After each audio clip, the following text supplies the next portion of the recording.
Hey, everybody. Welcome to another episode of Crimes, Killers, Cults, And beer. and maple syrup. Yes. And Molson. And Molson. Yeah, we're... I'm Bill, and this is... I'm Kevin. Yeah, the co-host. I mean, interim co-host. So, and tonight we're covering a Canadian scumbag. Yeah. As you can see, this is guy him. from not too far from my neck of the woods, actually.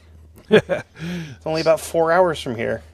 So, if you're watching the video, just so you know, the bucket next to him, it's not a puke bucket. It's a maple syrup bucket because it's a maple tree that he's sitting next to. And I'm actually, I was trying to zoom in and be like, I can't tell what kind of tap that is. But I will say this. As a Vermonter, our maple syrup is better than Canada's. Oh, Fight me. Hot Fight take. me. I almost got into a fist fight with a guy at a wedding a couple years ago that I was helping work at, where their table gifts for everybody were little 40 milliliter things of maple syrup from his family's operation in Quebec, and he's like, "You want one?" And I went, "No, I have good maple syrup. My family makes theirs here." What are you talking? He's like, "Canadian is better," and I'm like, "Nah, dude, like you're kidding, right?" Like, I don't know. He didn't like that. To me, maple syrup is maple syrup to me. I mean, I wouldn't know the difference. I can tell the difference between maple syrup and imitation maple syrup, but and maple syrup is definitely superior to the other crap with plastic and whatever the hell else they put in. No. Let me ask you. When it comes to real versus fake maple syrup, do you have to be able to taste it to be able to tell the difference? I don't know. I mean, I could if you poured some in a shot glass of one and the other, I'm pretty sure I could probably pick it out. I was going to say, because genetically, from being from where I'm from, I can do it by sight. No, I'd like to think I'd be able to tell the difference. And smell. I can if you were to open I'm sure I could smell the fake stuff across the room. I'm like, it smells like medicine. Who the fuck would put this on pancakes? Ooh. Anyway, I'm just going to turn the mic over to History Goon here. By the way, he hosts the amazing podcast History Goon. You know what? It's pretty good. I'll toot my own horn. It's pretty all right. Yeah. And the podcast is great. The podcast host is mediocre. That's true. It even says it on my thing down here. And you know what? People are going to think Bill did that. I did that to myself, because there's nobody in the face of the earth that hates me more than I do myself. So. Well, I did put the vape hit guy on mine. So. But that's the fun part is. But the people don't know what we're talking about because that doesn't show up on what goes out. Oh, perfect. Yeah, it doesn't show up. So people are like, even people watching the video are like, what the hell are they talking about? Well, I mean, by the time you've clicked on the episode, I'm sure you will have seen the guy's name somewhere, but... yeah. So, unfortunately, usually we have a little bit of time where we can kind of, shit on somebody, for a little bit before we get into the bad part of the story. This guy sucked right from the get-go. All right, well, Kevin is doing host duties tonight, so take it away there, History Goon. So we are going to be talking about a man, might not be the right word, a male adult. A male adult, okay. Yes. I've had a run-in with one of them recently. Yeah, because a man wouldn't do what this guy's about to do, you know what I mean? Yeah.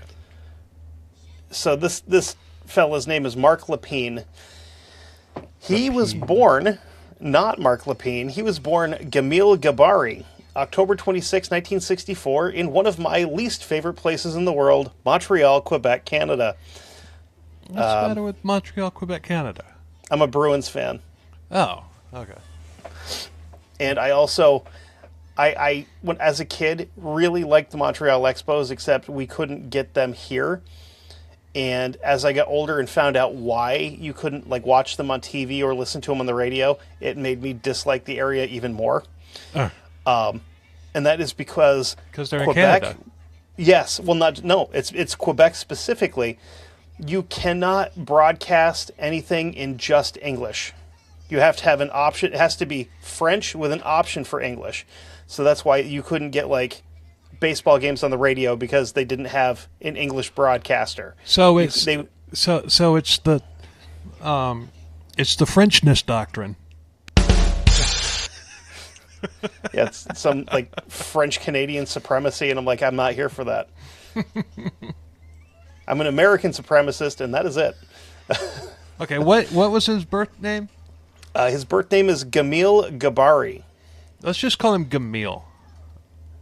Yeah, I mean, he's only Gamil for a little bit. He becomes Mark here in the first couple pages. Okay. His mother's name was Monique Lepine. Obviously, the last name is going to come up again later. She was a nurse, and at one point in time had actually been a Catholic nun. And his father, Rashid Gabari, was an abusive piece of shit. Oh. He was also an Algerian immigrant and a businessman, but he was less that and more an abusive scumbag than anything else. Okay. Oh, balls. Apparently, he didn't have any. No. So, Rashid was on I lost my spot here. Okay. So, whoops. I swear it's not my first time doing this. I'm punching the microphone and losing my place. So to put it into perspective, the kind of guy that his father was, he was on a business trip in the Caribbean selling mutual funds when his son was born. And he refused to cancel or postpone this trip when his wife went into labor. Well, I mean, you got to pay the bills. He's a new father and all. Yeah, but I mean, I think I could take a couple days off and be like, let's go see what this whole having a kid thing's all about. The bills don't care. The bills don't care if you had a child or not. And especially all the hospital bills, they're coming too, man. Right now, I think he's I think we're talking about a good dad. I mean, here's the thing though. Is by all accounts, his boss was a real asshole, and that's because he worked for himself. Oh. Okay. You imagine trying to explain to your wife, well, my boss won't let me take the time off for you going into labor. You work for yourself. I put in a CTO form, and he never filled it out, so I don't know what to tell you. So he also forced Monique to leave her nursing job after she had Mark, so that he could keep an eye on her. So he made her his personal assistant at work. Ringing a bell from the last couple of weeks? Yeah, probably wasn't paying her either. Probably not. He was a non-practicing Muslim, but he still held on to the belief very firmly that women are not even remotely close to equal to men. So that's one thing from his religion that he clung to pretty well. It was a few weeks after Mark was born that his father finally returned to meet him. And in that period of time, something happened where evidence kind of came to light that he'd been kind of, maybe, potentially, but absolutely, definitely having an affair behind his wife's back. Yeah. Of course he was. Pretty typical. What's that? I said, of course he was. Yeah. And it's the mid-'60s, so pretty typically for the time, she just kind of ignored the whole thing and pretended it wasn't happening. That's why it wasn't the mutual funds he was selling. I mean, it was he wanted to go down to the Caribbean to have all the wild sex with all the Caribbean hotties. Yeah, he's not selling mutual funds. He's slinging wiener all over the Caribbean. Hot dog. Let's see here. By the way, people, I'm not familiar with this case. I know nothing about it. I read enough on the Wiki. I don't either, and I wrote it. I know enough about. I read enough on the Wikipedia page to find out what the gist of what he did, which was how I was able to make the artwork picture for this episode. If it tells you anything, the first time I came across this guy's story was in a book called 100 People You Won't Meet in Heaven. So he's not a good dude. And I mean, honestly, we're talking about him on here, so he's probably not a good person anyway, right? Well, we've covered a couple good people. Bum Mazel. Yeah, but Bum Mazel, he was a good person. Yeah. I mean, but the good people are usually the victims. Yeah, this is just a cool Florida story. Bum Mazel, it was like one of the 30-something episodes, early on. Right. A Florida legend. Mark was joined in 1967 by his sister Nadia. I couldn't really kind of pin down a birthplace for her because the family kind of spent a bunch of time moving due to his work, due to Rashid's work. She was most likely born in either Costa Rica or Puerto Rico. Okay. One of the two. Back in the 60s, I'm not 100% sure how their birth records would have been, how accurate they would have been, or, if they were even keeping them or whatever. But for foreigners, they may not have even given a shit to save it. Here would be another time to showcase what kind of a scumbag dad really was. If he found any kind of errors in the paperwork that his assistant, a.k.a. his wife, was doing, he would just smack the shit out of her. Damn. Like, open-handed, in the face, at her desk, yeah. And I mean, in his defense, she had zero training in how to do any of this. So it's definitely her fault that she doesn't know what she's doing. Yeah, of course. Yeah. Yeah. Yeah, I mean, it's always the employee's fault when the manager doesn't train them properly. Uh-huh. Yeah. You were a nurse. That means you know how to be a bookkeeper too, right? Like, and if you don't, I'm going to slap you for it. Good. Right. Glad we've come to a agreement here. In fact, when I have students, I'm going to use that philosophy on them. And she would also get smacked around for showing the kids any kind of affection because it would, quote, spoil them. And we all know that, kids being ignored and neglected kind of makes them turn out to be super weird and violent. It's the reason why true crime exists a lot of the time. Yeah. Matter of fact, the last guy that I brought you for this show was also abused and neglected by his parents. A lot of them were. Weird. Strange how that works, Mm-hmm. In 1970, an incident took place that would be the final straw for Monique. I thought I had a clip pulled up from an interview for it, but it wasn't the right one. So basically, what happened is Mark had gotten into some tiny, tiny infraction of trouble in school. And we're talking like he's 5 or 6, so he's in like kindergarten, first grade.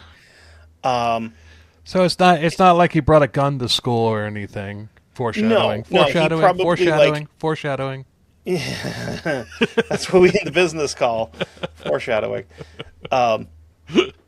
If I remember correctly, I think he had an accident at school. I think he peed his pants. Damn. Because he's 5 or 6 at this point. Yeah, it happens.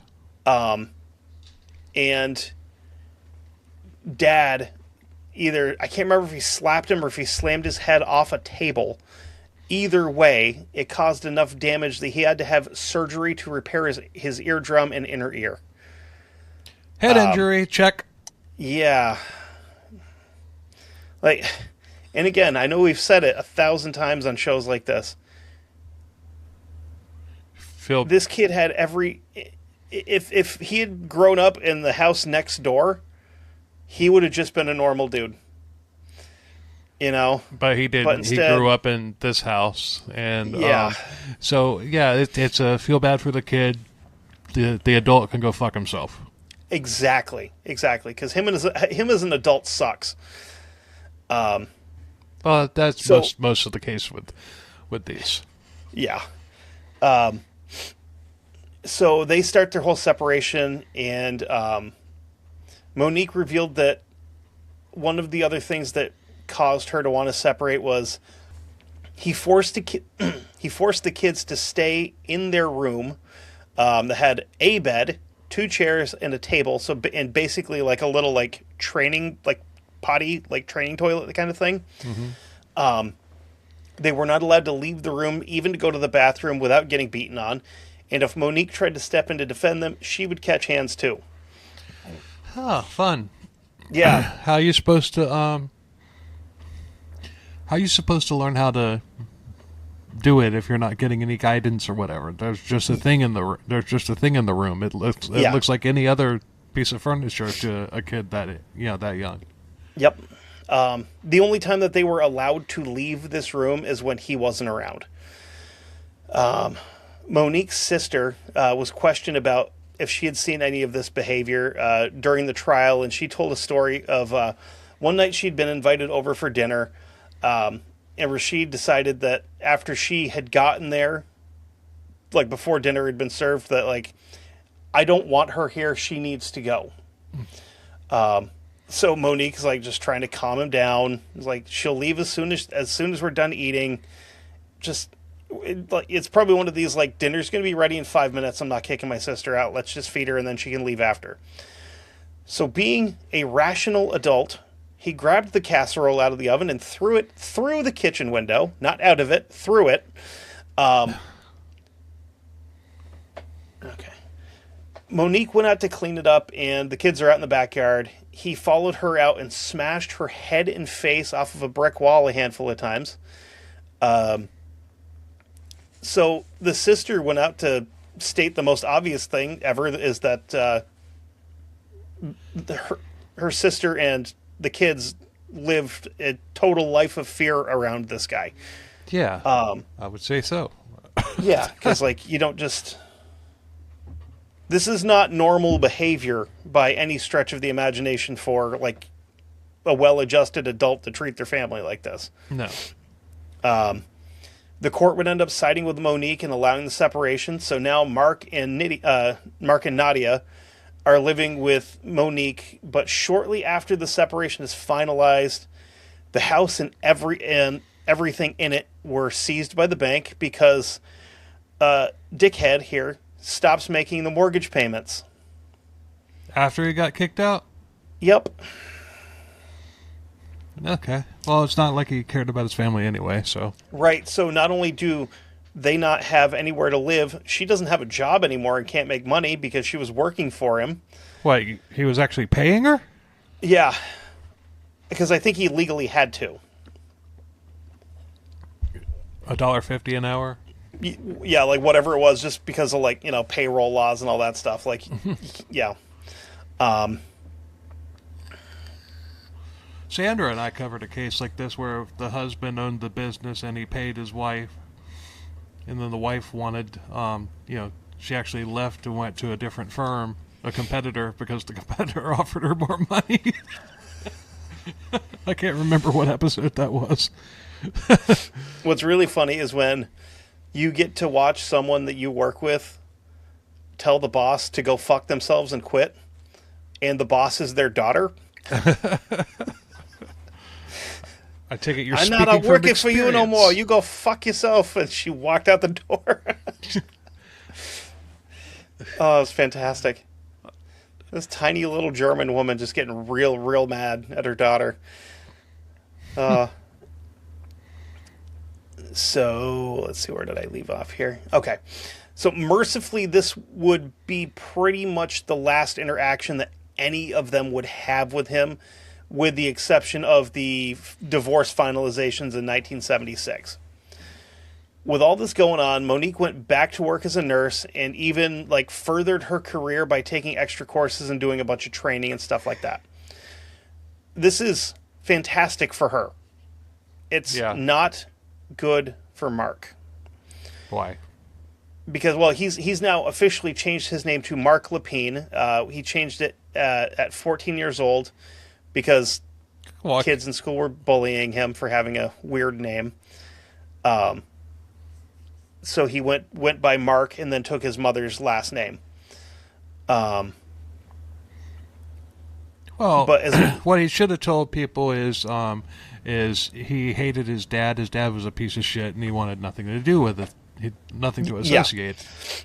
But instead, it was like, I'm getting picked on because I have a stupid name, so I have to change it.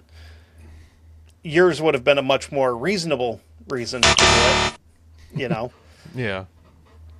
But why this isn't good for him that she's working so much is because as much as he hated his father, he did unfortunately take after him a little bit, and this is around the same time that he starts to realize that Dad was right. Women are inferior to men. Peter Curtin vibes here. Yeah, and it's like 14 years old, you're going through puberty. This is not the right time to develop this opinion. No. You know? No, you're supposed to wait until you're in your 40s and people won't talk to you, you know? I'm ready to settle down. Okay, enjoy your cats.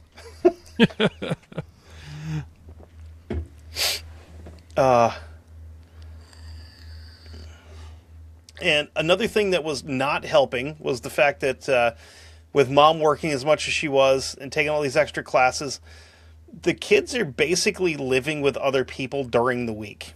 So Mark would go on later to say that this left him feeling, quote, alone and isolated from the world.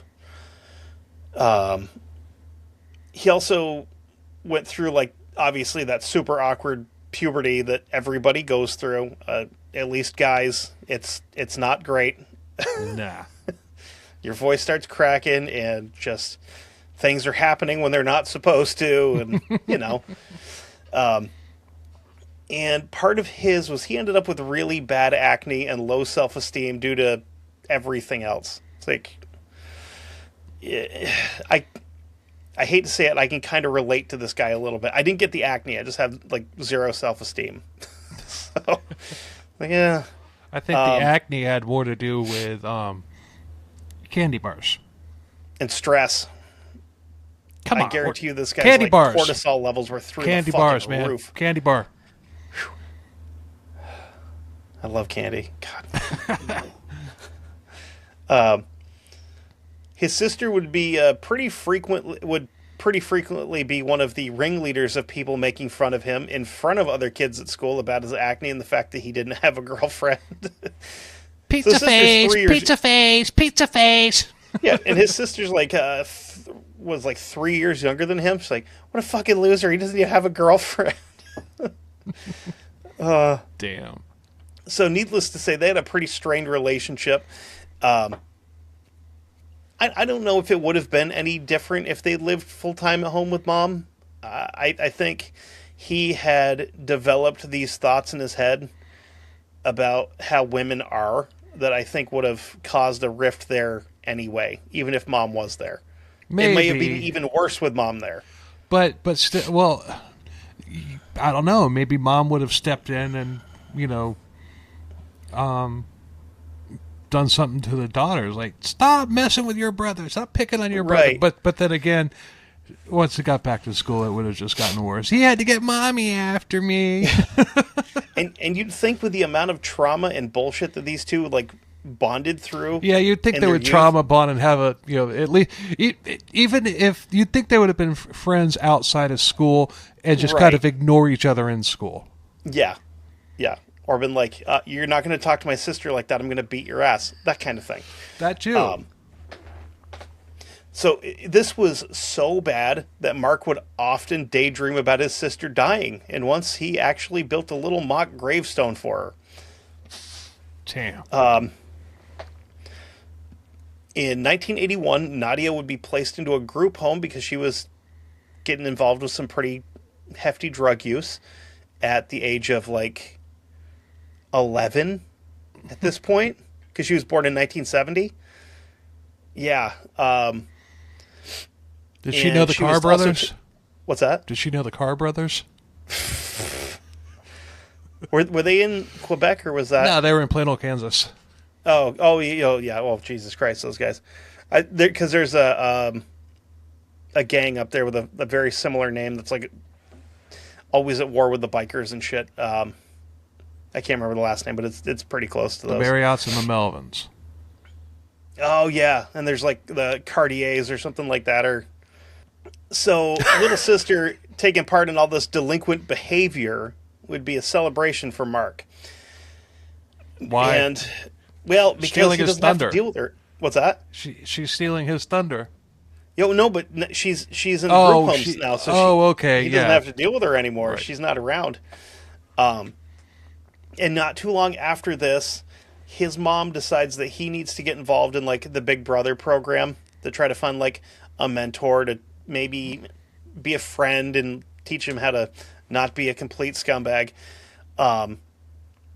So his mentor taught him a whole bunch of stuff about motorcycles and photography, and Mark seemed to like really take to the program very well. This actually got to the point where it was turning him around enough that his grades were improving in school. He wasn't being a dickhead to mom or anybody else really. But unfortunately, it wasn't meant to be, because he's not allowed to have good things happen to him. His big brother was removed from the program after a few other kids came forward and said that he had been molesting them for years. Lepine? No, his mentor. Oh. Yeah. Mark, when they asked him, he's like, nope, we never had anything like that happen between the two of us. Like nothing inappropriate whatsoever. So this guy is removed from the program. And Mark was like, if he's gone, I don't really want to talk to any of these other people. So he stopped going to it also. And as he got a little bit older, he did what many a teen boy does, and he got really, really into World War II. Again, I can't throw stones. I was just... Because I was like reading when I was first like did the research for this. I was like, oh man, me too. I fucking love World War II. Absolutely fine hobby and interest to have, unless you get like you go down the same road he did, where he got really, really into the SS and mostly Heinrich Himmler. Mein Kampf, perfect, good. Which is great, because they would have put this guy in a death camp too, because he's vaguely brown. Yeah, exactly. Yeah. Yeah. Aryan, huh? Interesting. He gets super into World War II. He also gets into paintball and horror movies. Again, whatever, that's fine. And a lot of the guys that he played with said that when he got out into the woods, he went from being a shy, weird introvert to a completely different animal. You can't just turn it off! Nothing is over! Gattaca! So he got like super intense and took it like way too seriously. And with this newfound love for simulated human violence, Mark did the next logical thing he could try, and he tried to join the army in 1981. So after being turned down, surprisingly, he was turned down for service from the army. And I'm sorry, I have to make jokes because this is going to get so goddamn dark here in like not very long. So he gets turned down for going into the military, which I know is shocking. The paperwork that was released said that, quote, he was interviewed, assessed, and determined to be unsuitable. He told people... What does unsuitable mean? Because... With this guy, unsuitable to me means he failed a psych exam. Okay. That I have no proof of that. Speculation. Okay. Well, I mean... Foreshadowing. It's pretty hard to not make the Army if you're physically fit and have a clean, and don't have a criminal record. It's especially in a time like this where there is not a lot going on in the world, so they're not like scrambling to get bodies. right. Like I know a lot of dudes that during the push in like Iraq and Afghanistan in like 2006, 2007, there was a lot of guys that went into the military that should not have made it through. Right. Well, I tried joining after 9/11, and it was my hearing that kept me out. I went to a Coast Guard recruiter right after I graduated from high school. I had found all the physical requirements and all that stuff online, and I got to the point where I could do it all. Went up past all the physical stuff, and they're looking through my medical records and like, "Oh, you have asthma?" Like, yeah, it's not exercise induced; it's an allergy. Oh, that's too bad. Like, yeah, because I'm going to run into a bunch of fucking hay and tall grass in the Coast Guard, right? Oh yeah, I mean Like, seaweed. I can run your goddamn 2 miles. I can do your 2 miles. I can swim. Anyway. Well, I would have been like 28 or 28 or 29 going into boot camp if they had brought me, let me join at that point. Yeah. So it's probably all things considered, it's probably good that I didn't make it in. Yeah. But I had just had shoulder surgery. They were gonna bring me in on a waiver because I scored really high on the ASVAB test. Oh, no shit. And they want, so they're like, "Oh, we can get your we can rehab your shoulder for you. We can bring you in on a waiver once your shoulder's rehabbed. Then, then we'll, send you, to have you do the physical, and then you can come on in." But then when it came to the hearing test, I might as well have said, "Is this thing on?" We can't take you because your hearing's bad, but if we had taken you and we made your hearing bad, we wouldn't have paid you for it. Well, I mean, I get it, because if you can't, like, I can't hear high frequencies for shit. Oh, no. And, what I'm saying is like... Oh, I know. They want you to have good hearing when you come in, because you're going to have bad hearing when you get out. Like that giant class action lawsuit against 3M where they're like, yeah, you guys gave us these earplugs and they didn't work. And the military's like, bad hearing from combat? That's definitely not service related. Gunshots and mortars and shit? Pfft, we would never make you do that. But then again, what do you expect? Yeah. This is also the same thing where they'll spend 20 years teaching you how to be a tool, and then just be like, okay, see ya. Go be a normal human again. Yeah. Rewire your brain to do like civilian shit and struggle. Not our fault. Yep. So he's told he's not suitable. He was telling people that the reason he didn't get in is because he has a hard time accepting authority because he's a badass. I'd have punched that drill instructor right in the face. No, you wouldn't have. No, he wouldn't have. Anybody that says that would have been crying and doing push-ups. After and also trying to pry a boot out of their ass. Yeah. Yep. See, yeah, I'm one of the lucky ones where I don't get like violent when I get angry. I cry. So I would have got my ass double kicked for that. The following year, 1982, at the age of 18, he and the family moved to Saint Laurent, which is a suburb of Montreal. And I know I probably pronounced that half right, but I don't care. That's fine. My family was smart enough to get out of Quebec and move here to the United States. You can play I'm a Real American, Hulk Hogan's old theme song behind that if you want. Anyway, I might. So they moved. They moved to be closer to the hospital where Monique is working now. This move screwed Mark up because it put distance between him and his friends that he had made at school. Wait, he has friends? Yeah, he made a couple of friends in school. Do we want to do? Are they still? Were they good people? I guess is what I'm asking. I don't really know because they we'll disappear from the story. I'll just shut up. So they moved to Saint Laurent from Montreal, right?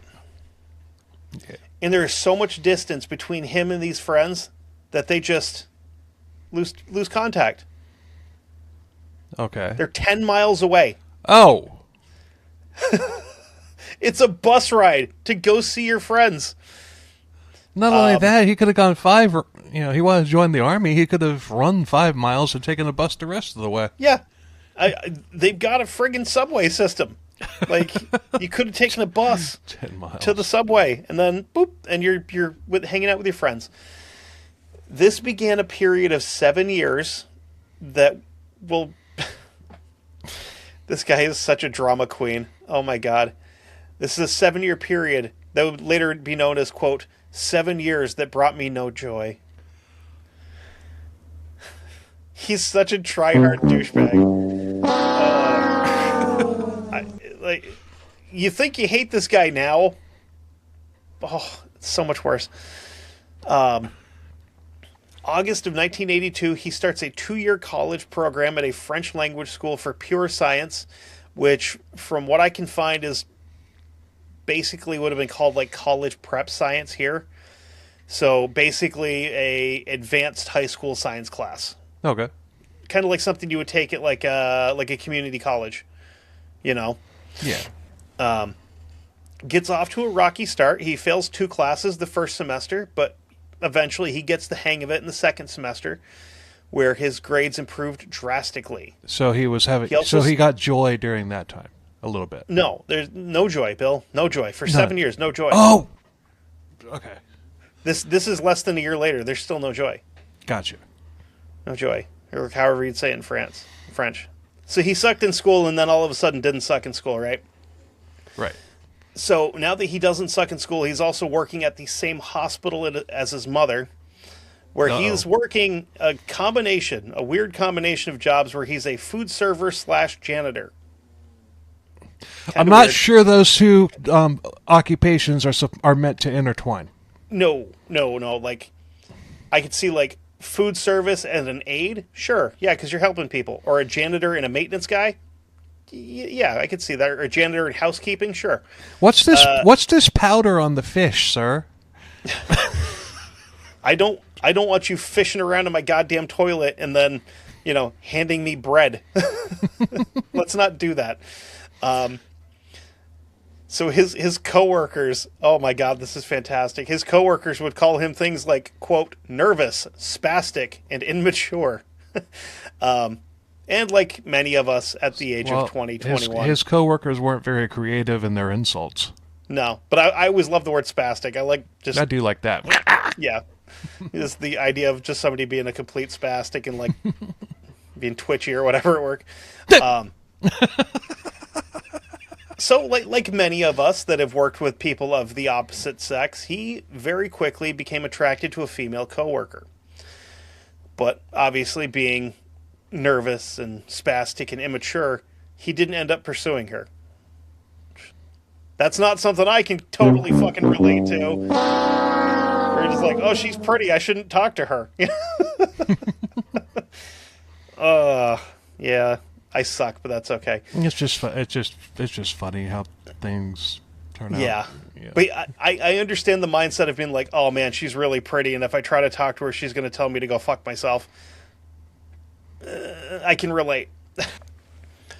After a year of taking these classes, he switches things up and starts into an electronics technology course, which was more about like immediate job placement after graduation. Kind of a smart move, because like, this is the early 80s. The electronics business is about to explode.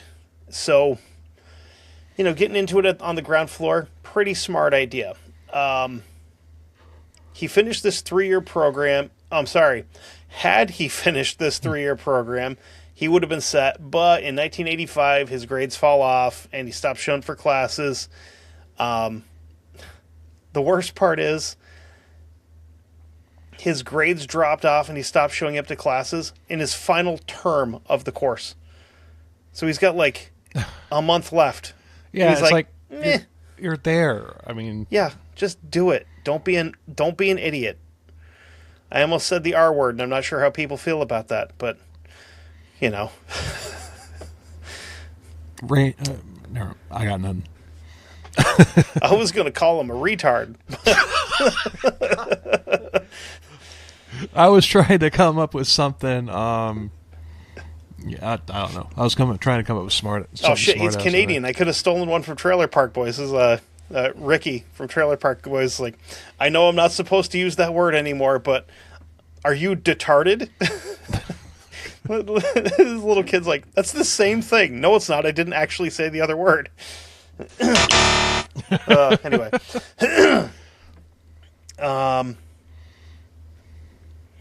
He was weeks away from finishing this, graduating, and getting a job, and he just bails on it.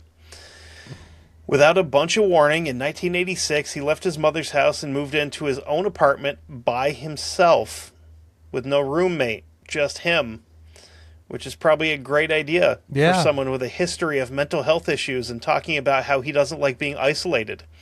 Oh. Yeah. Well, I hate roommates, so...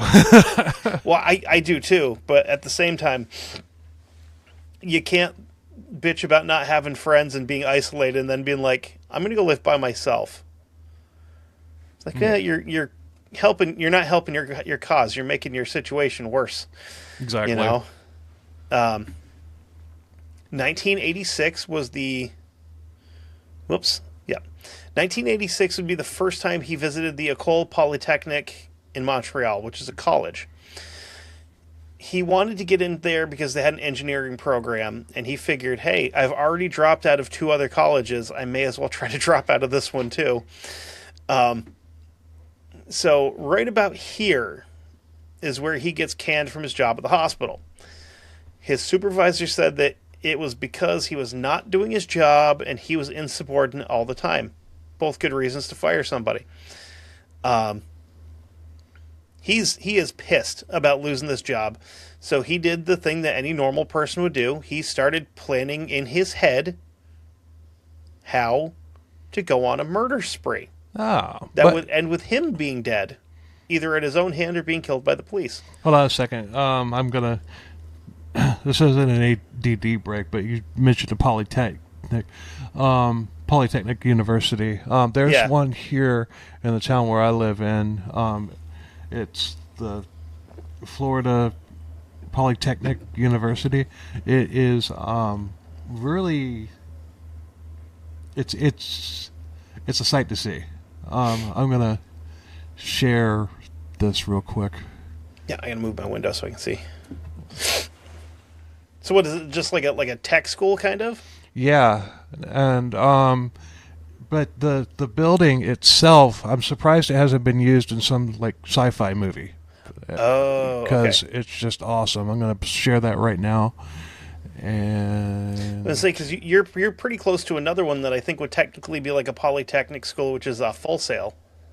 What the fuck, dude? Yeah, and I drive by that thing literally every day, and that's like.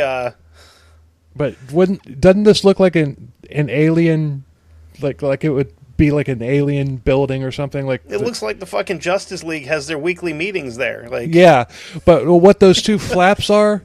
They're solar panels. I was going to say they don't look like solar panels, but holy shit, they are. Okay. But hold on, let me pull it up. Those things go up and down.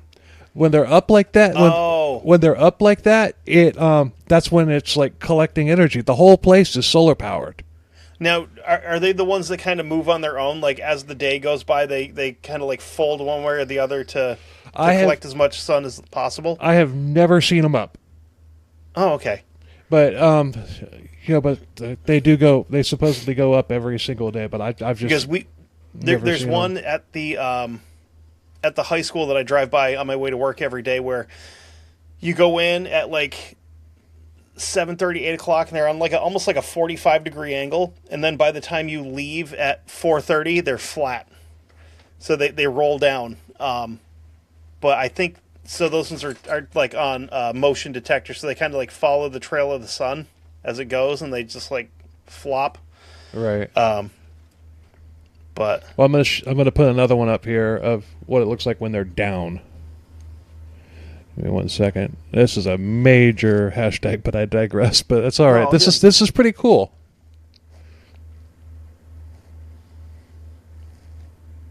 And that's what it looks like when they're down. Yeah, I mean, that still looks pretty cool. Yeah. It looks cooler with the wings up, though. Yeah, it does. But that does look pretty cool, though. But that looks like something that could be that you like a location you would see like in a Doctor Who episode or something like that. Yeah, it's kind of giving off like Sydney Opera House vibes, where you're like, this building's ugly as fuck, but it's actually also super cool at the same time. Yeah. You know, like, who designed this? Yeah. What planet are they from? But yeah, I drive by that every single day. That's pretty damn cool, actually. Not gonna lie. But anyway, hashtag, but I digress. Oh, all good. So, not only did he want to go on a murder spree and then get himself killed, he would also tell literally anyone who would listen that he hated feminists and having women in the workforce. Like, oh, dude. Wait, do we know whether or not this guy's been laid yet? Oh, absolutely not. No, he's no. So would this make him an incel? I like I said off air before, I have this subtitled as Incel One. I have zero proof, zero physical evidence. Maybe that might not be true because he does write a manifesto.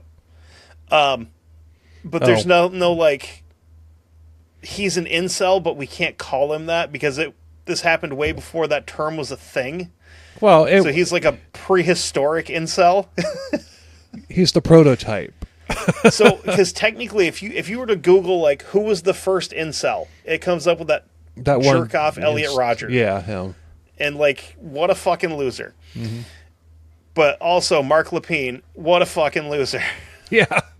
He just like, this is like the hipster of incels. He's like, he was an incel before it was cool, you know. Like, he was wearing flannel before Nirvana was a thing. But okay, so yeah, this is the mindset because if somebody comes out, I hate feminists and everything, it's a lot like these guys that like post all over their Facebook how much they hate gay people or whatever. It's like, I kind of think you're hiding something. You had a wiener in your mouth once, didn't you? No. It was twice, but that's fine. Whatever.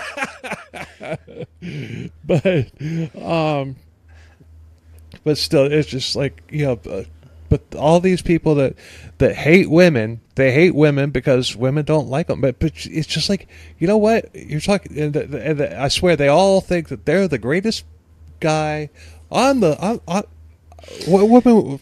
There's something wrong with the women if they don't like me. Nah, there's something wrong with you, chucklehead. Yep. The only thing that I hate about feminists is when they're just like, all men suck, and you're like, no, not all of us. Like, just the ones you've had bad experiences with suck. Like, most of us are just normal dudes that just want to, go to work and then come home and fucking build little plastic men or whatever we do in our free time. Or do podcasts or both. Or play music. Because, I can do both. Yeah. But what's fun is when I'm like, hey, I can go home and listen to research and also build little tanks at the same time. Because I have no life. Yeah, but seriously, I mean, if telling women that they suck is not going to get you a woman. No, and again, it's just like the opposite side of it where feminists say all men suck. No, they suck. And not all women suck, just some of them suck. Right. You have to, it's a case by case. Like, you can't lump people together. It's almost like you have to judge people by the character of themselves and not by the character of the group. Or, weird. I heard that somewhere. I think a great man. Some guy was dreaming about shit. I don't remember. Yeah, really, really awesome guy too. But he mostly didn't like seeing women in what would be traditionally male-dominated workforces, like science or being police, stuff like that. Football, Yes. Pretty much anything else, nah. Yeah. Like, Unless it's a lingerie football league, then I'm all for that. But they fucking hit. yeah, they do. Yeah, they do. You know. But I mean, everybody's watching. but still, you know, the women that do, you know, I'm sorry, you're not going to see the NFL or the NCAA football programs integrate ever. And I mean, hey, that's I'm all for it. It's for their own safety. Yeah. Most you might see is like a kicker or a punter. That's it. I'm all for it. If you want to start a female football league, I'm all for it. I'd watch it. I am equal opportunity CTE. You know, women should have the same opportunities as men to get brain damage. Just saying. You know. Hashtag, but I digress. Oh, God. Are we going to make it through this episode? No. He also said that women shouldn't focus on careers. They should stay home and tend to the houses and raise kids, which, hey, if as a woman, if you want to do that, awesome. That's great. I have no problem with that. But you know what? But it's not a man's place. Be it a misogynistic piece of shit boyfriend or husband, or right. a politician or an employer or anything. It's the person's it's the woman's choice to do whatever the hell she wants. She can. It's one of those crazy things where when you're married, you can like talk about stuff and come to a conclusion together, like you're a team or something, Right? And be like, hey man, I make so much money that if you want to, you can just have like all kinds of kids and stay home.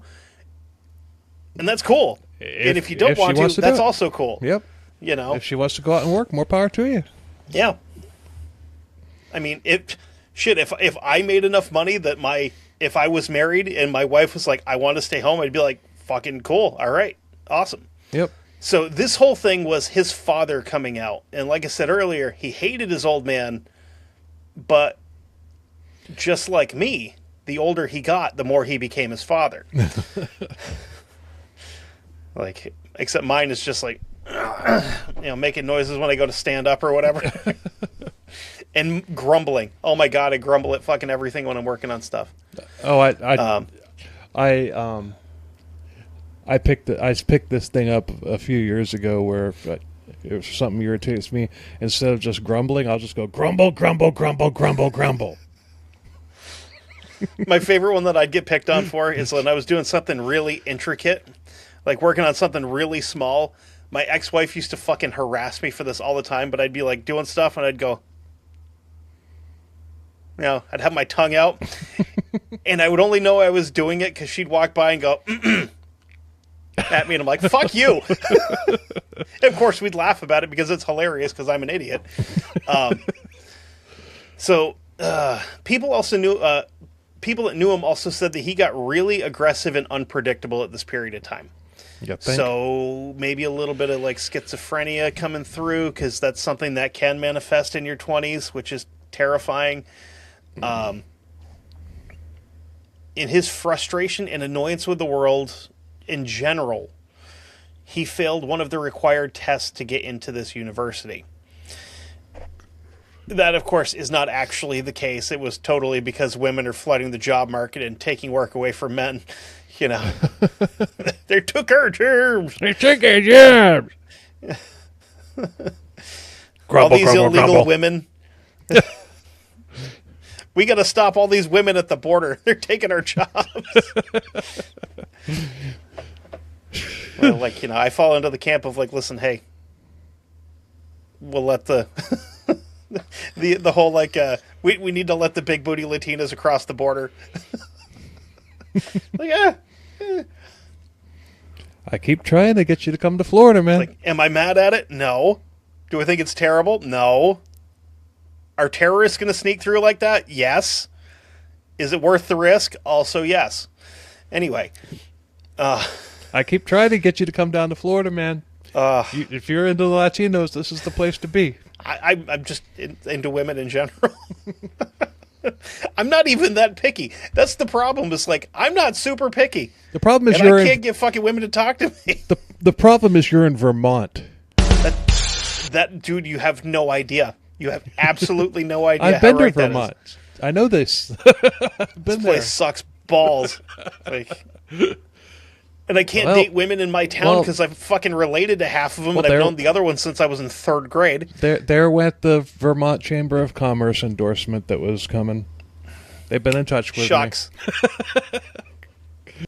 So obviously these jobs are being taken away from men, men that deserve to work or men that would get the job, but of course they can't because a woman has gotten it, or a woman has taken a job because you're a shithead and got fired from it. Yeah, I was just going to say that. It's like the guy can't even keep a job. He's a slouch. He's a shit worker. It's because women. But it's them damn women. It's the women that it's women's fault that he has terrible work ethic. Oh man! Like in the fall of 1987, he took a few more courses at a smaller college. Oh wait, hold on. His dad had a good work ethic. I mean, he sacrificed watching his beloved son be born just to work. Oh wait, but was it to work or was it to get laid? Oh, he was working. He was working one way or the other. I'm a pipe fitter sometimes.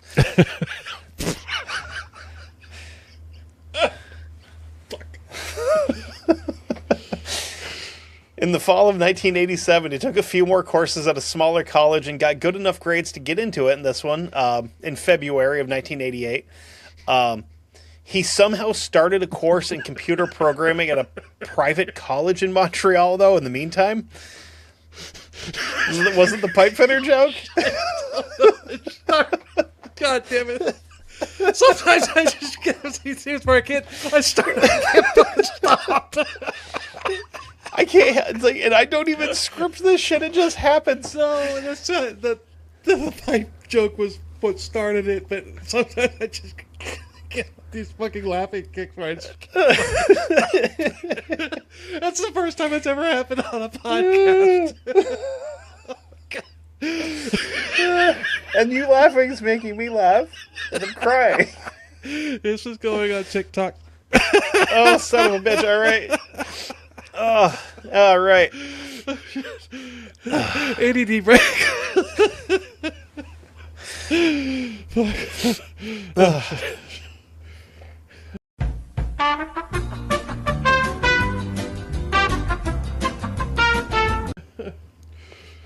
So I did some quick fake math, and had this guy not been in Canada where they'll help you pay for college, he would have like $6 million in student loan debt from like 5 different colleges at this point. Oh, damn. Like I said, quick fake math. I didn't actually do any of it. I'm just throwing numbers out. I'm going to avoid that joke. But of course, like, yeah, he was getting like government student loans and stuff because his mom works in healthcare, so he gets all kinds of benefits and stuff like that. Because, I mean, technically he did work in healthcare also, which I know where I am. If you work in healthcare and you want to take colleges, like community college courses, they'll fucking pay for like whatever you want to go do. You want to take a course in Greek mythology at CKCB in Rutland, they'll pay for it because you're technically a healthcare worker. Like, I could go do that because I work in a healthcare facility, even though I don't directly provide aid to people. Oh. So I'm like, man, I'm going to go get me a communications one and learn how to podcast. So aside from these student loans, he also moves into a new apartment with one of his old buddies from school, and they're living in like right in downtown Montreal. And by the winter of 1989, he's taking night courses in solution chemistry, which was one of the required courses to get into the Polytechnic. What confused me is like why he's taking night courses when he's completely unemployed the entire time. Like, you don't have a job, so you don't have to take courses after you get out of work. Like, well, he's he's got to use the daytime because he has to write his manifesto and he needs light to do it, and because he doesn't have a job. If I go out in the daytime, I might see women working, and that'll just make me fucking furious. No, I like that he didn't have electricity because he didn't have a job and couldn't pay the bill. True. I like And also, like, I like that better. I mean, in all fairness, he's in Montreal. He could also go out at night and see women working, which would make him furious. You know? I mean, we've all walked by that street. You're not going to get me like that again. I will. Yes, I will. No, you watch me. no. The where I just lost it.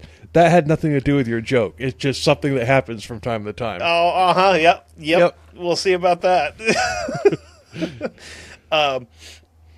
The only logical answer I could come up with, other than this guy just being a complete weirdo, is like maybe that's the only time that the courses were being done was at night. I don't know. I've never been to college, so I don't know how it works. Believe it or not, I don't have a college education. I'm just an idiot that graduated from high school. So, like, or the other one, like, maybe the day class was just full of women and it terrified him. And I forgot, in August of 1989, he applied for a firearms license and was approved for it in October of that year. I want you to take that and just stick that in your pocket, right? Because I have a 3-year-old. That's a mystery mouse tool that we're going to use later. So he was again rejected from the university after a meeting with the admissions office, where he was informed that there are 3 courses that need to be taken, including the solutions chemistry course. And he started complaining and whining to the office about how women are ruining the workforce and ruining his chances of making a living. I'm sure it had no influence on him being denied from this college. No, not at all. And as much as he hates women, he wants nothing more in the world than to find a girlfriend. Definitely an incel. Yeah, this dude should have moved back to where his dad was from. He would have been fine. Because I could be like, I can just treat you like shit and you can't do anything about it. Hey. So he had also had like a tendency to like boss women around when talking to them. The more modern term, mansplaining. And yeah, I hate the word mansplaining, because it's usually just like I'm trying to tell you something, but you're mansplaining. I'm a dude. I'm mansplaining. Or getting told you can't sit with your fucking legs apart like anywhere because you're man spreading. It's like, no, I don't want to smash my balls. So like I kind of sit with my legs open a little bit, like every other dude on the planet does. Right. But you're the devil if you do it. You've seen the pictures, like the videos of people on Subway where someone's like, I can't believe this guy's taking up all this space, and he's literally in one seat. Right. He's just like sitting there with his feet like shoulder width apart. What kind of asshole sits like that? Everybody, actually. Yeah. It's like, yeah, we all suck. We get it. It's fine. We've been told that forever. He would also have conversations with dudes in front of women about how much he hated feminists and women that took work for men. So, as you can see, this guy was pretty much just constantly fighting vagina off with a stick. He's got women clamoring for him. Late November, early December of 1989 rolls around, and he puts that firearms license to use and bought a Ruger Mini 14 from a sporting goods store on November 29th. Now, if you don't know what a Ruger Mini 14 is, it's basically a less scary looking AR-15. Right. Like, they want to ban AR-15s because they're scary. The Ruger Mini 14 is the exact same thing, but it has a wooden stock. Oh! Like, I'm not going to start on gun laws because I could be here all night. Anyway, so pure speculation on my part, but I think that he went to a sporting goods store most likely after being denied by a gun store. And yes, he had the proper permits and all this stuff to buy these guns. Gun store owners still have the right to refuse a sale based on if they're comfortable with this person owning a firearm or not. Right. The media will not tell you that. They act like every dude that runs a gun shop is Nicolas Cage's character from like Lord of War. They're just like, oh no, here, have a gun, kid. No, like if you give off like a weird like creeper vibe, they can go, I'm not selling this to you. Your background came back fine. Women are I'm not taking our selling it." jobs. Yeah. Women are. With the eyes going back and forth and everything. Yeah.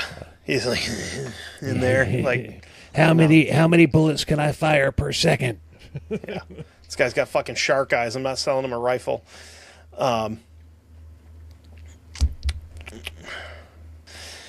December 2nd, he shows up at Monique's house. Monique's his mom. I know it's been a minute since we've talked about her.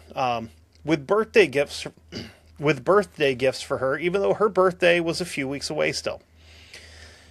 He also stashed a note and a bag of belongings in his old room. That's not a good thing. Dun, dun, dun.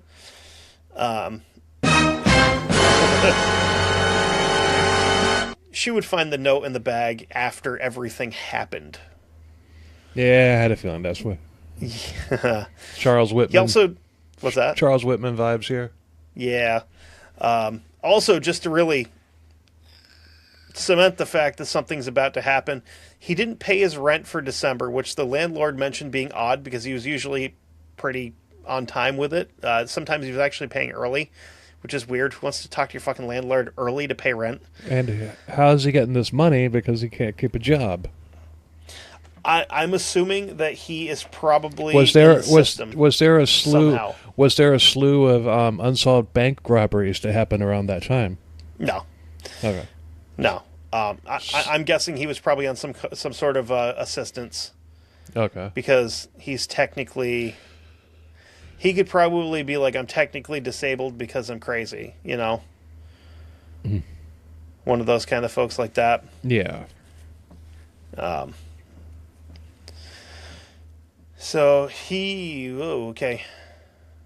He was spotted and noticed about a dozen times between October and December just wandering around the campus of this college, looking through windows and opening exterior doors, which is creepy. Charles Whitman. Even if, like, a few times he just, like, straight up walked in and started walking the halls and, like, looking in classrooms and stuff like that. Which, you're not supposed to do that at schools. No. December 6th was the end of the term at École Polytechnique, which meant that folks are cramming for finals. Mark was doing some paperwork himself. He sat down and wrote out a handful of pages, and he left a few on his desk and stuffed the rest into, like, one pocket in his jacket. So we've been picking on this guy and having fun. Yeah. Now we have times. Uh-oh. So we're not going to have any more fun with this one. I'm going to try to make it through this without getting... Potentially, yeah, we'll get there. Fuck it. At 4 p.m., he would be in the registration office, and someone there asked if he had been helped, and he said, "No, I'm waiting for someone." And he sat in a weird position that partially blocked people coming through the door. Classic dick Later, move. one of the people... What's that? Classic dick move. Yeah, he's an asshole. Like, he's probably got his chair, like, fucking shoved halfway in front of the door. He's a prick. Later on, one of the people in the office said that he seemed, quote, nervous and excited as he fidgeted with a green plastic bag. I'm assuming it was probably more like a duffel bag kind of deal and not like a grocery store bag. You're right. Because, we'll see. At 4:45, he just kind of stood up and left the office, making his way up to the third floor. He walked to the third floor corridor for a little bit and then went back down to the second floor. So he's being super erratic and very weird. At 5:10, he walked into a mechanical engineering class where someone was giving their final presentation. As the student is going about everything, Mark pulled the Mini 14 out of the bag. People thought he was joking until he raised it and sent a 223 round into the ceiling tiles. He then ordered all the men to leave the room, leaving 9 female students. The guys left, like, nobody did a goddamn thing about this. One of the guys said as he passed, he's firing blanks, and kind of chuckled, thinking that this is somebody playing a prank. Which I would have thought that, the chunks of ceiling tile falling down would be like, oh yeah, no, these are blanks. Blanks don't do that. But still, I mean, as these guys are walking out the door, he's got to have his back to them at some point, either toward the people in the class or the people that are leaving. Yep. Why didn't any of them decide to pounce? That's all I can give you. I don't know. I mean, I don't know. I'm not going to blame the victim here. I mean, No. These guys are victims too. So I'm not going to. I'm just thinking, I'm just thinking, if the people on board United 93 had that mindset, the White House gets hit on 9/11. Mm-hmm. Yep. And I will say this: I am a firm believer that if you can legally, in your state, to defend yourself, carry a firearm wherever you can legally do so. Because you never know when something like this is going to happen. And you don't have to be a hero. It's just, if you're out with your, perfect example, if I'm out in public with my son, I have one with me, because anybody tries anything and it's not going to be nice. yeah. But I'm not saying run into it like a gunfight and start trying to shoot bad guys. It's self-defense. You're not like Peter Griffin on that gun episode where he gets a gun. He's using the gun to turn on the light. No. Or was that The Simpsons? I think it was Homer. I think it was Homer. Yeah. No, dude, I've been handling firearms since I was 4 years old. It's been very firmly ingrained in me. Firearm safety is the most important thing that you can really learn with stuff like this. Mm-hmm. I've never had a negligent discharge. I've never accidentally shot anybody. I've never accidentally shot myself.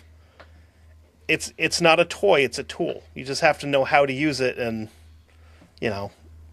some people, it's literally an inanimate object, so you can't blame it for the action of the people controlling it. That's like blaming your carpenter for fucking, leaving screws hanging out of the wall, like him going, it's my drill. No, it's you, dickhead. So back to this. Mark ordered the women to the back of the room, and one of them asked what he was doing, and he responded, quote, "I'm fighting against feminism." One of the women spoke up. Her name was Natalie Provost, and she said, quote, "We aren't feminists. We're just women studying engineering." That makes you a feminist. He didn't find this to be a sufficient answer. And he started from left to right, firing into the line of women. He fires a total of 27 rounds into 9 women, killing 6 and leaving the other 3 for dead. On his way out of the classroom, for some reason, he stopped and wrote shit twice on somebody's paper. Because, again, he's an asshole. Just fucking edgelord turd. He then went into the hallway, firing 3 more rounds, wounding 3 more people. So if you're keeping track, that's 30 rounds fired. Right. Which just so happens to be how many rounds this magazine would hold.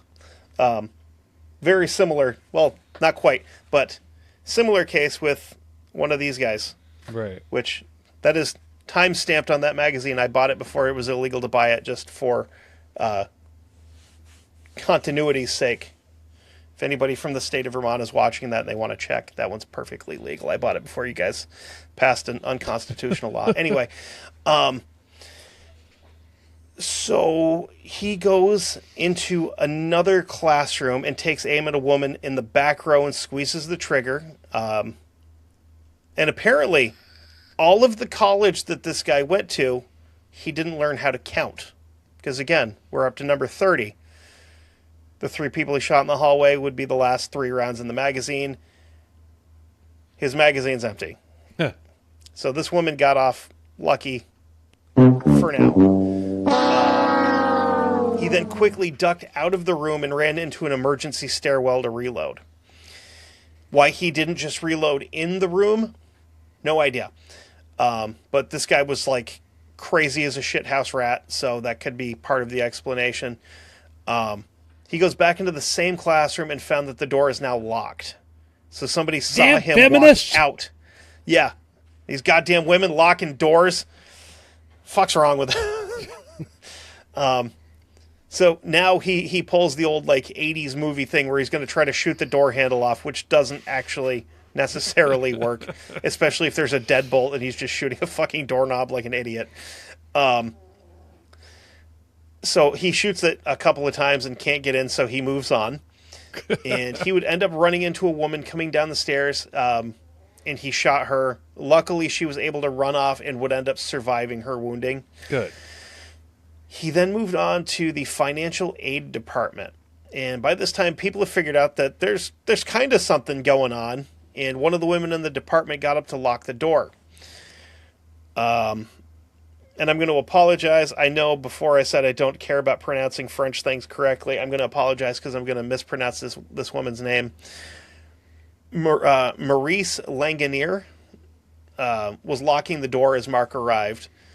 The lock system is kind of... You should have sent me that name. I could have had sexy AI voice lady. I think I got it pretty close. Yeah, it sounds like it to me. You know, because I think I got it. I mean, I went to school with enough people with wild French last names that I kind of figured out how to pronounce most of them.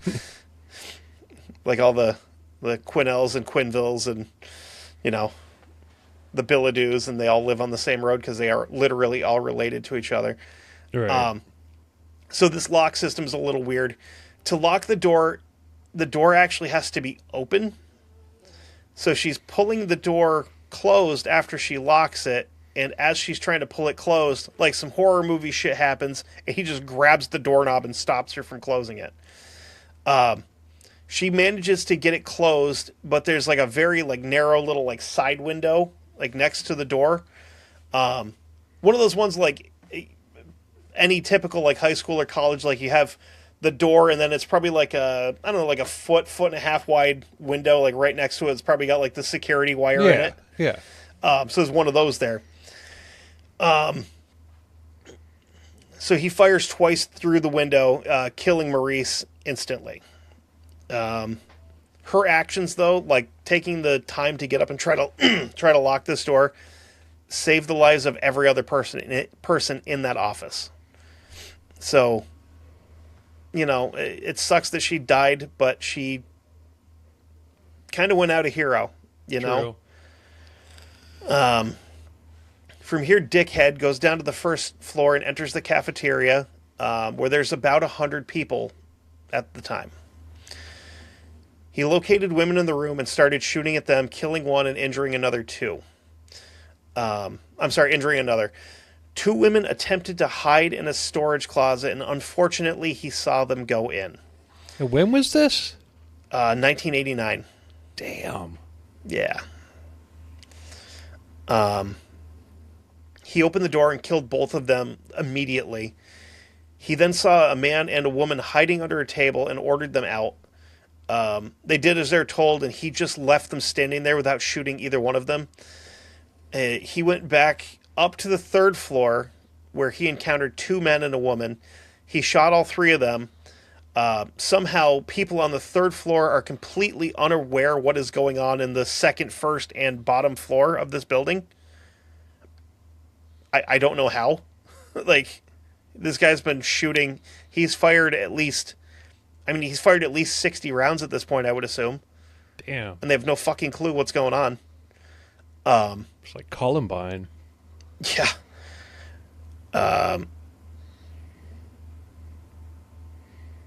I'm sure that the Columbine guys read about this guy. Probably. And those guys, like... There's a lot of hero worship around those guys. Where they're like, oh, they were bullied and They were blah, blah, blah. dicks. No, they were assholes. They were actually the fucking bullies in the school. Like, Ask anybody that they went to school with. They're like, no, these guys sucked You before know, they did this. I hate to do this, but if you want to hear the most honest and most detailed podcast series about Columbine, check out True Crime Kent. Because, I mean, I've never heard that story told with as much detail and as much honesty about these people as what, say what you want to about that podcast, but there's not very many people that do better research than him. Yeah. And actually, like, speaking of which, I mean, I just saw on Facebook the other day that apparently his brother passed away, Yeah, I like, saw that unexpectedly. too. It's like that fucking sucks, man. Like, Yeah. Condolences, Kent. Yep, absolutely, man.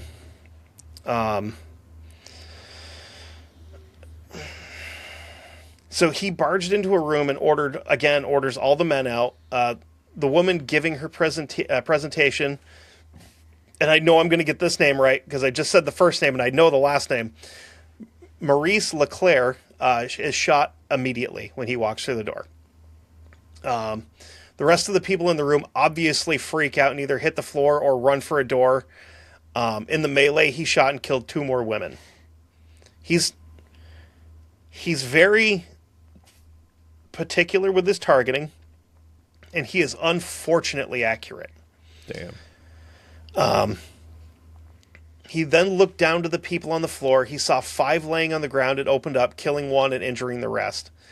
One of the women laying on the floor had her hair cut like really short. He didn't shoot her because he thought that she was a dude. So this woman having like a pixie cut or whatever, literally, it saved her life. Which is not the only serial killer we've ever talked about where a particular haircut or color saved their life, but Yeah. After reloading, he walks around the classroom firing some more, but not hitting anybody. He's got 1 round in the pipe, and he went to the stage where Maurice Leclerc is laying. She's panicking, bleeding, and begging for help. He then produces from his jacket a very large hunting knife and stabbed her 3 times in the chest. Damn. He then sat down on the edge of the stage with his feet dangling over the edge. Because this is like a college classroom where you would have almost like the Coliseum style seating with a little stage where the professor would do their thing. And so he's sitting there. He sets the knife down. He grabs a box of shells from the bag and and sets those next to it. Next, he takes off his hat and sets that down. And this is all from like a eyewitness account of a survivor that was there. Then he took off his jacket. He wrapped the jacket around the barrel of the rifle, and according to the witness, said, "Ah, shit," and tucked the barrel up against the bottom of his head and blew his brains out. Which, not to condone suicide, but I think he should have started there. Yeah, right? Instead of shooting all these people. His time of death was 5:30 p.m., like almost on the dot. 20 minutes after the first shot is fired. And he's dead at 25 years old. I don't feel bad for him. Nope. Fuck him. Ambulances arrived on scene at 5:21, but weren't allowed to go in without having police there to clear the building for their own safety, which sucks because you're losing time, but at the same time, it makes sense. Yeah, but he's also dead. They just don't realize it. Right. But so it's just, it sucks because they're still in that mindset that they still think he's going on. The people inside, they don't know what's going on. They don't know that he's dead. But still, he's dead. There's no danger.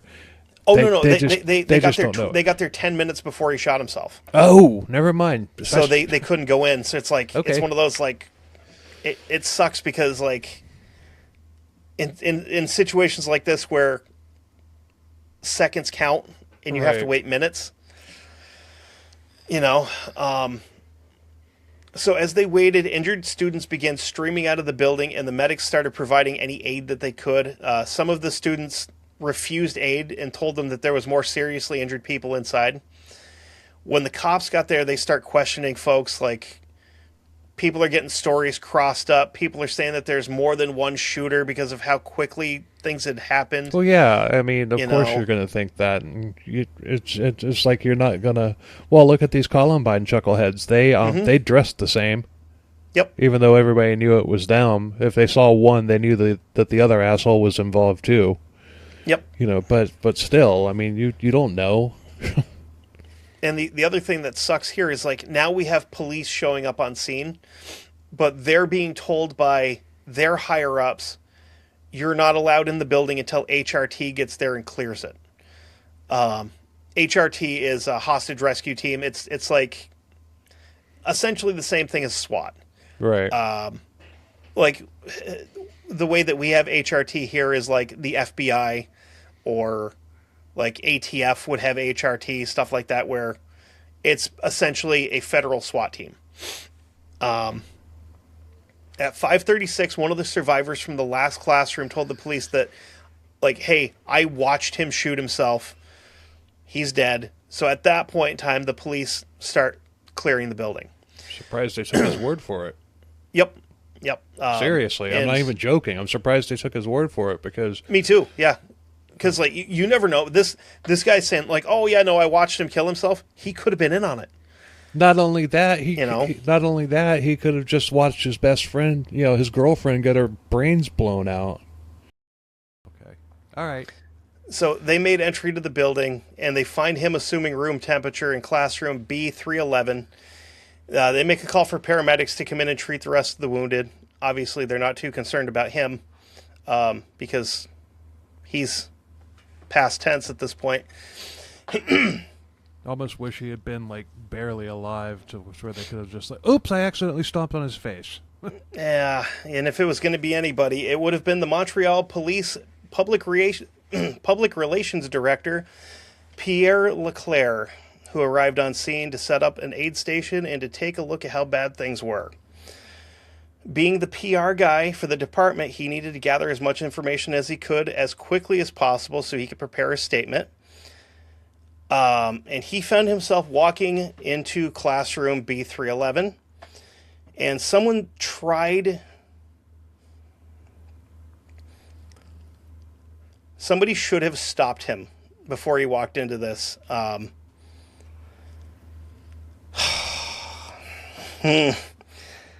So he walks into this classroom, and the first thing that he sees is his dead daughter on the stage. Oh, fuck.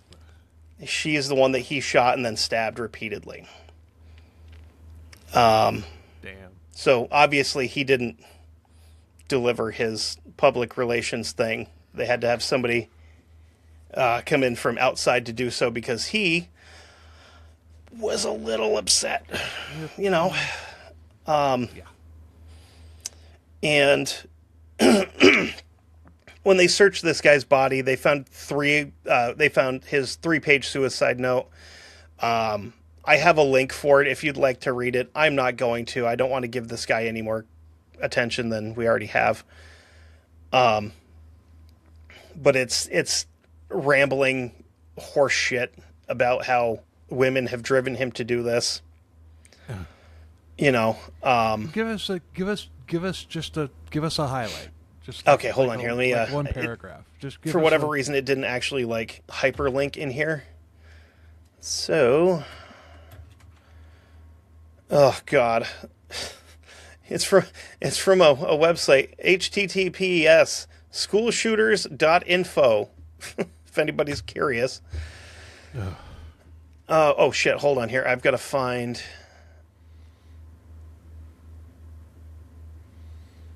Oh, balls. I forgot that this is, like, the first part of it's all in French. Okay, here we go. And, like, the person that's translating at the top of the English one says, forgive me if I made mistakes. I had 15 minutes to write this. Dude, you didn't. This is not your fault. You shouldn't have had to write this. Would you... so this is how this whole thing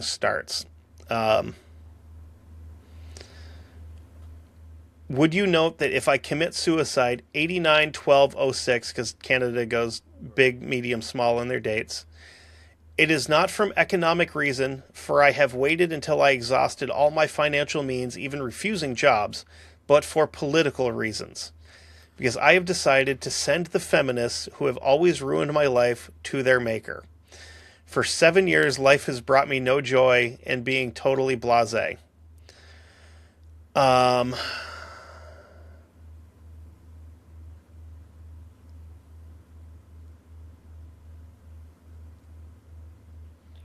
Let's skip ahead a little bit because it gets fucking unhinged here. Even if the mad killer epithet be attributed to me by the media, I consider myself a rational, erudite, that only the arrival of the Grim Reaper has forced to take extreme acts. Try hard, try hard, try hard. For why persevere to exist if it is only to please the government? Being rather backward-looking by nature, except for science, the feminists have always enraged me. They want to keep the advantages of women, example, cheaper insurance, extended maternity leave, preceded by preventative leave. Marc Lepine doesn't get maternity leave. Yeah, no. So he's upset that they want all of the advantages of being a woman. He wants to have a baby. Yeah, that's all it was. Like that guy in History of the Life of Brian. If I want to have a baby, I should be able to. Well, his thing is, it's not fair that women have all the advantages of being women, and now that they're in the workforce, they're getting also the advantages of being men at work. You know? And here we go again. Thus, it is an obvious truth that if the Olympic Games removed the men-women distinction, there would be women only in the graceful events. So the feminists are not fighting to remove that barrier. They are so opportunistic, they do not neglect to profit from the knowledge accumulated by men throughout the ages. They always try to misrepresent them every time they can. I think he'd be a really big fan of men and women's sports. Dude, this guy would be a huge fucking Andrew Tate fan. I know that. Thus, the other day I heard they were honoring the Canadian men and women who fought at the front line during the World Wars. How can you explain that since women were not authorized to go to the front line? They were nurses, asshole. Yeah. It's the same thing. They weren't out there fighting. They were saving people's lives, you fucking idiot. Yeah. Well, the men, on the other hand, were committing war crimes. Just as a fun little side note for any Canadian history fans out there. There's a bunch of stuff in the Geneva Convention directly because of the Canadians during World War I. Will we hear of Caesar? I say we get a time machine and send him back to Passchendaele. He wants to. I'd rather get a time machine and just smash this guy's dick with a sledgehammer. Or his dad's dick. Yeah, that too. Because his dad sucked. Before you had a chance to use it to bring him into the world. Yeah, absolutely. Yeah. Destroyed immediately. Will we hear of Caesar's female legions and female galley slaves who, of course, took up 50% of the ranks of history, though they never existed? Sorry for this too brief letter, Marc Lepine. Bitch, it's 3 pages. It's not too brief. You could have just not written anything and shot yourself in your basement like a real man. If we're going to use that time machine, I've been watching Vikings, doing a rewatch. Blood Eagle. Oh, yeah, we could Blood Eagle him, but we could also, just send him to a training, like a training facility for the Shield Maidens. Oh, he'd love that. Oh yeah, they'd love him too. Women. Yeah. He gives off he's very no girls allowed, Yeah. Now, are you wrapping up? Almost. I'm trying to find. I thought I found something.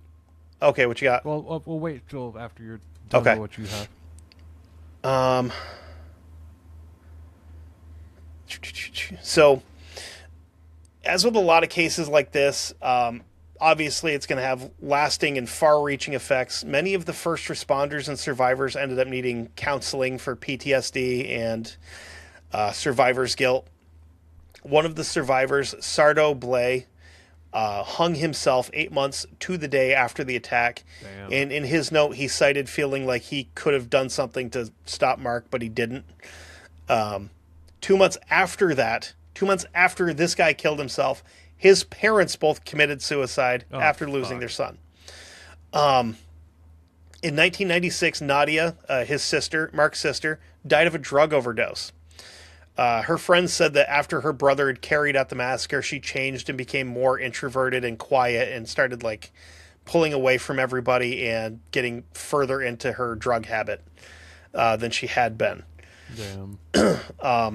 And I'm just super quickly trying to find the list of names here because I would like to read them off. Okay. Because I think that's kind of an important thing to do here. So the... Oh, what the hell? Oh, that's neat. Okay. Lepine, this is directly from the Wikipedia. Lepine killed 14 women, 12 engineering students, 1 nursing student, and 1 employee of the university. We have Genevieve Bergeron, Helene Collin, Natalie Croteau, Barbara Dagno. This one I can nail. Anne Marie Edward, Maud Havernick, Maurice Langonier, Maurice Leclerc, Anne Marie LeMay, Sonia Pelletier. I went to school with a girl with a very similar name to that. Michelle Richard, Anne Saint Arnault, Anne Turcotte, and Barbara. That's a Polish name. Oh my God, I'm fucked here. Barbara Kluznik Wojciechowicz, I think. I hope. I mean, but yeah, that's the. Uh-oh. Oh shit. Okay, there we go. I thought I lost you. So that's the list of the people that he killed, not including himself, but he sucks. So fuck him. Yeah. Told you it wasn't going to be a super fun one, but well, you know. So you said you found something else? yeah. There's, because we were talking about him being an incel. There's like Simon Fraser University did a whole like 18 there's a PDF that you can download of this whole study they did on whether or not he was the first incel. Mm-hmm. There's another one. First incel question. It's the same one. Never mind. But yeah, and he comes up in a lot of incel studies. Yeah. There's one, masculinity, violence, and incels, celebration of December 6th, which was the date that this went down. Incels celebrate this shit. Yep. Every year. Honestly, I think the only reason that he's not considered an incel by a lot of people is because coined yet. Yeah, and But the we internet still- wasn't a thing yet. Yeah, but we still consider people like Carl Panzer serial killers, even though Yeah, the term absolutely. doesn't exist. So yeah, he's an incel. Yep. Yep. So Well, that was fun. yeah, Oh, my chair is dying. I think next week we'll go back to do another Satanist occult type. Story. Yay! Something fun. But anyway, Something where I don't have to. We don't have to talk about a guy finding his daughter shot and stabbed to death while he's trying to do his job. right. Ugh. But yeah, I think I we'll go back. I think we'll go back to that one because people seem to be digging the last week's episode. So, Hell yeah. this, I couldn't even like.